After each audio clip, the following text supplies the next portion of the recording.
남양 특집 2탄 절대 뒤를 돌아보지 마 도시괴담 19 16일을 공개합니다. 경찰까지 나선 휠체어 아저씨 괴담. 이거 굉장히 무섭습니다. 아, 그래요? 한번 들어보십시오.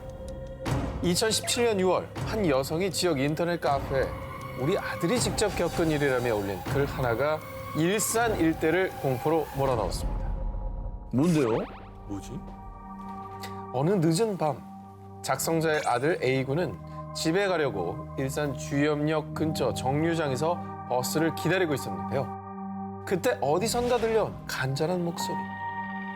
학생, 아니 저기까지 휠체어 좀 밀어줄 수 있어요? 아니, 팔에 힘이 빠져서. A군은 흔쾌히 남자를 도와드렸고요. 그리고 남자가 말한 건물 앞에 도착했는데 왜 안 나오지? 저기 미안한데 건물 안까지 더 들어가 줄 수 있어요? A군은 뭔가 꽝칙했지만 설마 하며 건물 안 엘리베이터 앞까지 갔습니다. 뭐 누군들 저렇게 안 했겠습니까? 그러니까. 그죠?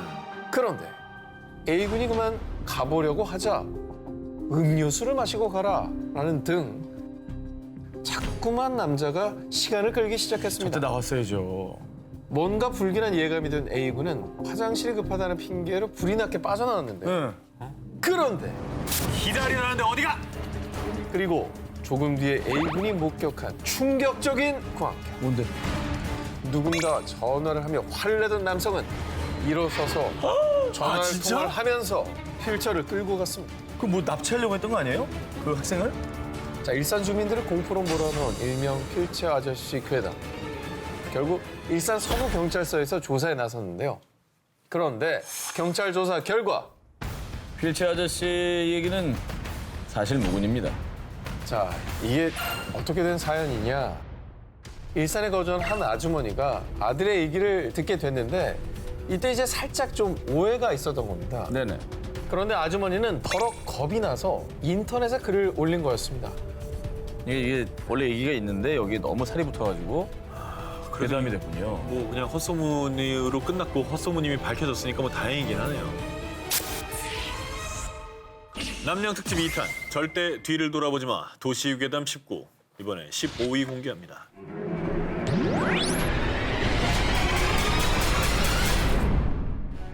만취 여대생 일어나 보니 신장 도난. 맞아, 이런 얘기 많이 있었지. 뭐 어느 나라 갔더니 뭐 택시 탔더니 뭐가 없어졌대더라 뭐 이런 얘기들.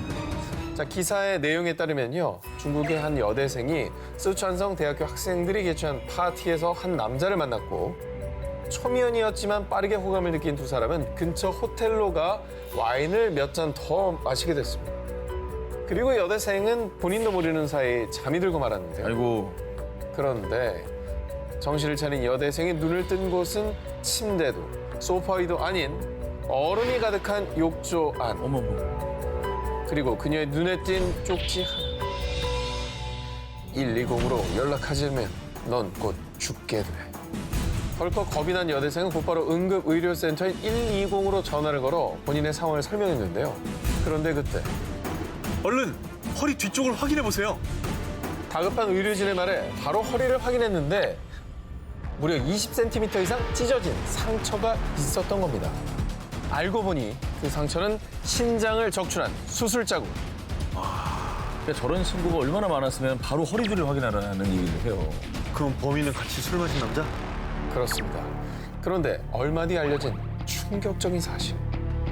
여대생 신장 도난 사건은 모두 페이크. 당시 국내 기사에서 이 사건의 출처로 언급한 정치단체는 아예 확인이 불가. 무슨 단체예요? 예, 저 단체가 이제 확인이 안 되는 단체인 거예요. 아니 저 기관명으로만 봤을 땐 도대체 뭐 하는 단체인지 모르겠는데. 지금 뭐 하는 단체? 네. 그런데 말입니다. 이 장기적출 괴담에는 한 가지 미스터리가 숨어 있었습니다. 1990년대 후반 북미 지역을 휩쓸었던 도시 괴담이라는 건데요. 실제로 국적, 성별만 다르고 기본적인 형식은 거의 비슷합니다. 아니, 똑같은 구조를 하고 있습니다. 근데 이제 허무맹랑한 얘기라기보다는 일어날 수도 있을 것 같은 느낌이 들어서 더 무서운 것 같긴 해요. 네. 자, 그래서 준비한 특종 그 어떤 귀신 이야기보다 더 두려운 현실 괴담. 그 괴담들에는 일련의 코드가 숨어 있습니다. 뭐죠? 무슨 코드죠? 자, 공포 괴담 공식 그 첫 번째. 주인공 대부분은 아는 사람의 아는 사람. 아 맞아. 실제로 2013년 광주광역시 전역을 공포에 빠뜨린 신장적출 괴담. 내용인즉슨 택시기사가 술에 취한 손님의 목에 주사를 놓고 신장을 적출했다라는 내용이었습니다. 그래서 광주 동부경찰서에서 직접 나서서 확인까지 했지만 결국은 이것도 괴담으로 밝혀졌는데요. 그런데 대화에 등장하는 주인공 피해자는 내 친구의 아는 형. 그러니까 아는 사람이 아는 사람은 사실 모르는 사람이에요. 그러니까 아무나 그렇지. 얘기한 거야, 아무나. 그렇지. 자, 그리고 또 있습니다. 공포 괴담 공식 두 번째. 구체적인 지명. 맞아. 자, 정 기자 혹시 네네. 이 학교 다닐 때 신촌 패밀리 레스토랑 괴담 들어보신 적 있나요? 뭐 비슷한 거 들은 것 같아요. 뭐 화장실 뭐 저거 하는 거. 정확히 기억하시는군요. 맞죠? 나도 들었던 것 같은데? 고대가 왜 그쪽으로? 아니 그 신촌에 가면 그 레스토랑을 가지 말아야 된다고. 그 신촌으로 와요. 아남포 그래. 있지. 자, 신촌에 위치한 패밀리 레스토랑 여자 화장실 괴담인데요. 맞아. 한 긴 머리 여성이 화장실에 들어갔는데 하도 안 나오니까 노크를 했다고 합니다. 그런데 아무런 답이 없어서 문을 열어봤더니 아무도 없었다. 라는 유명한 괴담인데요. 대체적으로 괴담의 제목은 뭐 자유로 괴담, 수원역 괴담, 부천 터미널 살인 괴담 등 아주 정확한 지명이 등장하기 때문에 괴담에 대한 신뢰도가 더욱더 높아지는 거죠. 맞아, 그러네. 그러니까 등장인물은 애매하게 얘기해놓고 지명만 확실하게 얘기해요. 네. 사람들의 공포와 두려움을 먹고 사는 도시의 괴담. 당신은 지금 어떤 괴담에 빠져 있으십니까? 남양 특집 2탄 절대 뒤를 돌아보지 마 도시 괴담 19, 13일을 공개하겠습니다. 명실상부한 대한민국의 명문대 서울대학교. 그런데 말입니다. 다른 대학교들은 대부분 다 있는 이것이 서울대에는 없다는데요. 바로 예비 합격자 번호. 합격자가 등록을 포기했을 때를 대비해서 불합격자에게 차례로 주어지는 예비 번호. 하지만 서울대에서는 알려주지 않는다고 합니다. 왜? 그런데 그 이유를 두고 아주 오래전부터 떠돌던 한 괴담. 풍문에 의하면요. 2000년대 초까지만 해도 아싸! 나 예비 1번이다. 제발 되게 해주세요. 이렇게 서울대에도 예비번호가 있었답니다. 그런데 이 예비번호 때문에 큰 비극이 있었다는데요. 당시 서울대 의대 입시에서 예비번호 1번을 받은 학생이 자신의 합격을 위해 끔찍한 계획을 세웠으니 바로 살인 청부. 에이. 그런데 다행히도 청부 살인은 미수에 그쳤지만 이 사건이 알려져 이후 서울대에선 수험생들에게 예비번호를 알려주지 않게 됐다는데요. 게다가 한 커뮤니티에 서울대 입학처에 확인해보니 사실이라는데요? 라는 인증글까지 올라와 논란에 덩불을 붙였죠. 뭐 말씀하신 그런 그 괴담이 뭐 좀 신빙성이 있잖아요. 왜냐면 워낙에 입시 위주의 시스템이고 서울대 만능주의고 그런 게 좀 만연했었으니까 당시에는. 뭐 오죽하면 예서가 김주영 선생님을 고용해서 맞아요. 코디네이터를 받겠습니까? 맞아요. 서울대에 가려고 한 거 아닙니까? 그래서 어떤 얘기가 돌았냐면 드라마가 서울대 청부 살인 사건을 모티브로 한 거 아니냐 뭐 이런 글도 있었고요. 그 사건이 다시 화두에 오르면서 실시간 검색어에 서울대 의대 청부 살인이 오르기도 했었습니다. 실검에 하지만 이 괴담에 대해 서울대 관계자는요. 대응할 가치가 없습니다 라고 답했고요. 무엇보다 이 괴담에 산통을 깨는 진실이 있었으니 서울대는요. 예비번호가 원래부터 없었습니다. 있다가 없어진 게 아니고. 한 번도 있었던 적이 없대요. 아니 근데 왜 유독 다른 대학교는 알려준 데도 있는 걸로 알고 있거든요. 왜 그 학교는 안 알려주는 거예요? 모 신문 매체를 통해서 한 서울대 관계자가 답을 해줬는데 예비번호는 미등록자가 발생할 경우에만 사용하는 거지 사전에 공표할 수 있는 대상이 아니다라는 말을 했다고 합니다. 학생들을 둘러싼 입시, 성적 괴담, 이 모든 게 어쩌면 수험생들의 극심한 스트레스 때문에 만들어진 괴담은 아닐까요? 저게 정답입니다.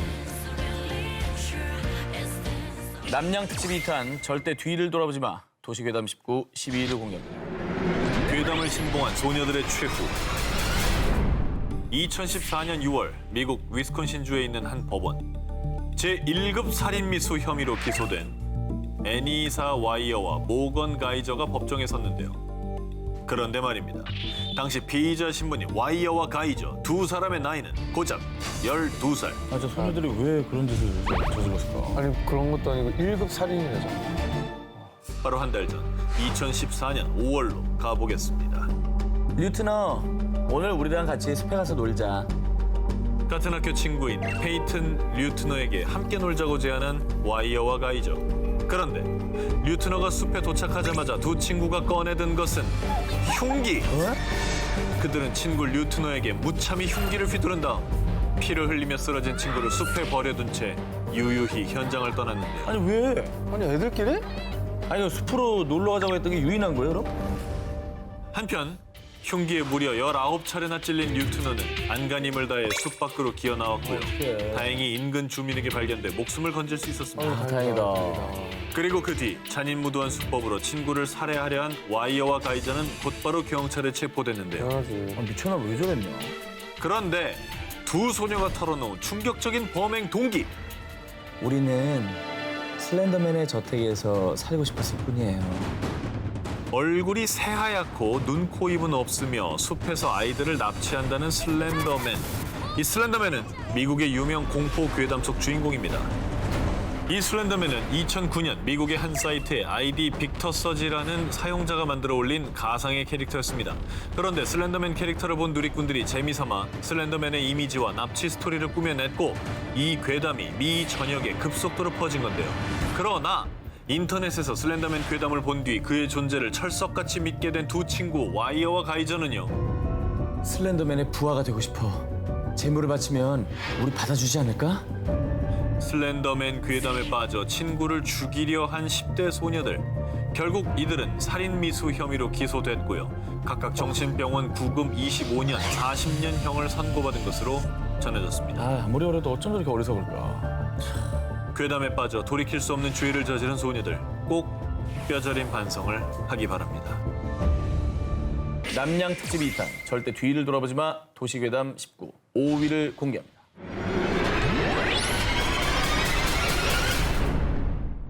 (2012년 6월) 초록창 지식인에 올라온 글 하나. 여자친구 생주의라서 이사일을 준비 중인데요. 라조육 이사일을 해볼까 합니다. 뭐야 이게? 뭔 소리야? 생주의를 한다고? 생주의? 생일 파티를 뭐 준비하는 거야? 이사이는 뭐예요? 자, 더 들어보시죠. 워낙에 라조육도 즐겨 듣는 친구고 제 차에서도 BGM으로 항상 틀어놓고 데이트를 하거든요. 라조육이 음악이에요? 라조육을 즐겨 들어? 라조육, 이사이, 생주의 등 다소 난해하고 낯선 단어를 사용한 글. 그런데 이 글의 답변들이 달렸는데요. 저는 라조육 우정국이라는 곳을 꾸준히 이용하고 있습니다. 라조육 기만 CMBD로서 더 빛을 발하는 것 같더라고요. 해보시면 아마 만족하실 겁니다. 이렇게 답변마저도 알 수 없는 단어들로 도배가 되어 있었는데요. 야 이게 뭔 소리야?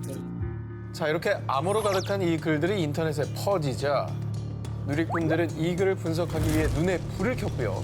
그때 나온 의미심장한 분석. 이거 인육 거래 접선 암호글 같은데요? 뭐라고? 말도 안 돼. 아니 이걸 어떻게 해석했는데 그런 결론이 나와요? 자, 우선 라조육은 고기 육자를 뜻하는 거고요. 여자친구 생주의란 단어를 거꾸로 보면 이주생 여자친구, 즉 이주가 된 여자아이로 해석. 이 추측에 따르면 이주된 여자아기를 준비 중이다. 즉 인육을 구하려고 한다라는 말이에요. 아니 그럼 BGM은 뭐야? 자, BGM을 거꾸로 하면 MGB, 옛 소련 경찰의 약자라고 하는데요. 즉, 경찰을 항상 조심하라는 뜻. 답변에서 말한 라조육 기만 CMBD, 이 알 수 없는 알파벳은요, 가슴, 장기 등 신체 부위를 뜻하는 은어라는 거죠. 그래서 이 지식인글과 답변이 인육 매매 정황이라는 충격적인 주장이 마구 쏟아졌는데요. 이건 뭐 너무 무서운 말인데? 그러니까 추측이라 해도 너무 무서운 추측이네요. 인육 거래를 왜 합니까 갑자기? 그런데 일명 라조육 이사이 괴담이 더 이슈가 된 이유는 2012년 4월 대한민국을 충격에 빠뜨린 엽기적인 토막 살인 사건, 오원춘 사건 기억하시죠? 네네. 기억나죠, 오원춘? 인육거래다라는 추측이 굉장히 많이 쏟아졌었잖아요. 시기적으로도. 네. 그 사건 바로 2달 뒤에 이런 의미심장한 글이 올라와 더 공포심이 조성될 수밖에 없었던 거.